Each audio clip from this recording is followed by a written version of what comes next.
You're listening to the Weekly Wrap-Up on Sprott Money News. Well, greetings once again from Sprott Money News and SprottMoney.com. It's Friday, October the 12th, and this is your Weekly Wrap-Up. I'm your weekly host, Craig Hemke, and joining us this week once again is world traveler Eric Sprott. Eric, welcome back. Hey, Craig, great to be here. That's a tough trip going down to Australia and back, but it looks like everything's on the up and up here, so I was happy to go there and happy to chat about things. Well, I tell you what, are you drinking coffee or is it cocktail hour or what is it for you at this point? No, it's coffee. I'm back in the Eastern time zone. So. Okay, all right. And even if it was the cocktail hour, I'd never admit it to you. Good point. Good point. I don't hear any ice cubes jingling in the glass, so I guess, all right, we're okay. All right, hey, right. Before we get started, as we always like to point out before we begin, Sprott Money, great place for anybody that's stacking metal or looking to store metal. And we do have two brand new exciting offers for all of our listeners here this week. A 1-ounce Royal Canadian Mint gold coin and a 1-ounce Royal Canadian Mint silver coin. Very special prices. Gold maple leaf as low as $39.95 US over spot. And that silver maple leaf can be purchased as low as $1.85 over spot. Great deal. Amongst other great deals that can be found at SprottMoney.com or simply call us at 888-861-0775. Eric, what's fun after yesterday, that spot price is up almost 2% for the week. 3% yesterday. Best day yesterday, Thursday, for the gold price since the reaction to Brexit, which is now 2.5 years ago. June 24, 2016 was the last time we had a day even remotely like yesterday.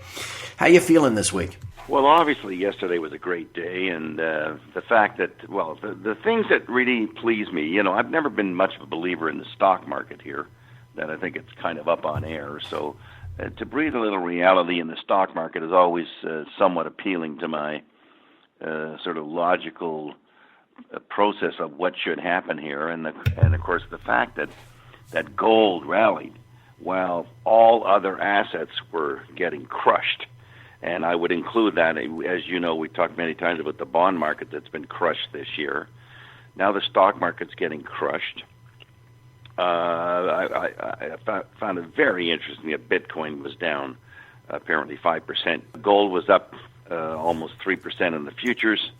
The stocks were up over 7% on the day. The UE's now up something like 18% in a month. Yeah, which is the sort of thing that we expect. You know, that when it goes, it really goes fast. Now, whether or not it's sustainable, you know, we're going to have to play this one out. I mean, it looks like it's broken out of its April to October downtrend here. Support, I think, is around 12.15, something like that, and we're trading at 12.22, so we're in pretty good shape here. Silver has been a bit of a laggard relative to what you might have expected, but generally, the fact that the stocks are weak and people immediately ran to gold, and not just the price changing, but the even the ETFs, I think they took on something like almost 9 tons of gold yesterday. So that's a very encouraging development here to see all of that happen almost overnight, and let's hope that it's sustainable. Hey, I want to ask you just your opinion on something. It seems, too, that there's kind of a sea change yesterday. You mentioned gold going up so dramatically. I mean, again, best day in 2.5 years. And there's this something that really we've never seen before. You know, President Trump, for all his bombastic Twitter remarks and everything else, all of a sudden is coming after the Fed and coming after the head of the Fed, Jerome Powell, and insinuating that, you know, he doesn't want his stock market and his economy ruined by higher interest rates. We've never seen this before, Eric. Do you think that kind of rhetoric could have any impact on forcing the Fed to kind of change course and alter their plans? No, I don't think the rhetoric does. I think the action in the stock market does, though. Yeah. You know, if the market continued to sell off here, there's no doubt that the Fed will react to that. I mean, if people are worried about, you know, the next 100 basis point move, having seen already what the most recent moves have done to housing and auto sales, which has been very negative. Yeah, I think the Fed is for sure will react to a further stock market decline, and they might even react to a decline if it continues overseas, because the overseas thing, and particularly now Asia, which came apart during the middle of this week, is starting to have an impact on our market, because you can't have, the markets for 90% of the world's population is crashing and one market not crashing, because people have to sell things, and when there's liquidity, you sell the winners, okay? So lots of people own lots of U.S. stocks, and if all the European stocks or all the Asian stocks are down, they're going to be leaning on their U.S. positions. So the Fed has to be very cognizant of what's going on around the world, and I think what's going on around the world is these rates are starting to hurt, and we saw it reflected in the yields, of course. But and then once the yields go up, I mean, the whole precedent for valuations of stocks and houses and other things going higher is pulled away from you. So things start falling down, and you can get into a bit of a crescendo. We saw that in the last 2 days with markets down, I guess, at their extreme, something like 1,400 or 1,500 points in 2 days. That's pretty shocking. So, yeah, the Fed will be standing by, but I don't think Trump's comments per se will be taken too seriously. But you did mention the mining sector has rebounded, and that was certainly encouraging yesterday. I'm not sure if it was short covering, a whole bunch of new money coming in, or both. But even things like the GDX and the GDXJ came bouncing back along with the entire index, the HUI.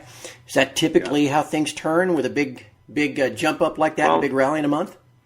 Well, they're typically quite fast, and of course, lots of people were short here because everyone knew that it was over for gold. Because it wasn't a safe haven asset anymore, as the market tended to buy into. But thank God we found out quite quickly that it is the safe haven asset, and they had to reverse themselves. So I'm sure there was lots of short covering there, and lots of portfolio managers. I mean, when you look at the results at the end of the day, red, black. Oh, what's that? Oh, that's gold is in the black. Well, maybe we should have some of that, I mean, there was nothing that went up other than gold. So, the computers will be spitting out that gold outperformed the market by probably 10% in the last week. That's not a bad outperformance for a week. If you can do that for a couple of weeks, it almost makes a year. And even the stocks going up 18% in a month is like that's a year right there. That's a pretty good move. So, and maybe we've just started. And it is October, and as we record on Friday morning, the New York Stock Exchange hasn't opened yet, and it's looking to open higher. I think S&P futures are up 25, 26 points, but boy, oh boy, if it rolls over today, Eric, and we go down, Monday could get interesting too. Yeah, it wouldn't be pretty at all. So, my friend, you've been, like I mentioned, you've been traveling the world. I know you were down in Australia and looked at some stuff down there and presented a few conferences. I thought it'd be fun just to have us wrap up by you telling us some of the things you saw, some of the things you learned while you were over on the other side of the planet. Well, essentially, I went to Melbourne. I had a little talk at the Australian club there, but also Melbourne is the home to the Fosterville mine. And we reported our production results. Kirkland Lake reported their production results on Tuesday of this week. We produced over 180,000 ounces in the quarter, with a good improvement in Fosterville. It was over 90,000 ounces. So that's very encouraging. And I always remind people that 4 times 180 is 720. Some people can't do that, but that's not a bad annualized rate of production, considering that our estimate was something like 620. And we've seemingly done better in most quarters. We're just getting into the swan zone. I think it provided something like 7,500 ounces in that quarter. But the swan, has grades of 60 grams. So that's almost 2 ounces per ton. So that should be, when we get in there, that should really help our production out of Fosterville. And so things went well there. I was very pleased with Kirkland stock going up over 11% yesterday. But it makes me hearken back to something and why the stock got so low. I mean, when it was taken out of the GDXJ because its market cap went too high, in other words, it was too successful. The GDXJ announces that on a certain date they'll be disposing of their position in Kirkland Lake. Now, I find it kind of ridiculous that one of the things that we all know about the market, don't even show your order on the floor because there's about 50 guys that will try to front run you on just in a minute's notice. Well, give them a month's notice that you're going to do this trade a month from now, and you got everyone piling on. And I think Kirkland suffered by that. So I question the whole structure of the ETF. I think they should change it. They shouldn't pre-announce because the market is made up of people taking advantage of others with a foreknowledge. That's what high-frequency trading is. They have a foreknowledge of your order before it gets to the floor. Well, imagine if you give them a 1 month's foreknowledge of something. So I think it caused Kirkland to be oversold, and I wasn't surprised to see it bounce back. But anyway, things are great down there. I also visited the Beta Hunt mine that's owned by RNC Minerals. That's the one that where they came out and said they think they'll find 30 to 35,000 ounces in the Father's Day vein. They've subsequently come out and said it looks like this thing extends quite a bit further, but there's no tangible results going along the sedimentary structure that they have found more yet. Not that they've drilled it, by the way, so we can't expect anything yet. But if this comes together, that there is a lot of structure to be mined down there. I mean, they have 8 kilometers of structure. The sedimentary zone goes through the whole 8 kilometers. We don't know how well it will be endowed. I mean, it's not going to be like the Father's Day vein, but because that would just be impossible that something would be that great. It was unheard of, the amount of ounces they pulled out of there in such a short time.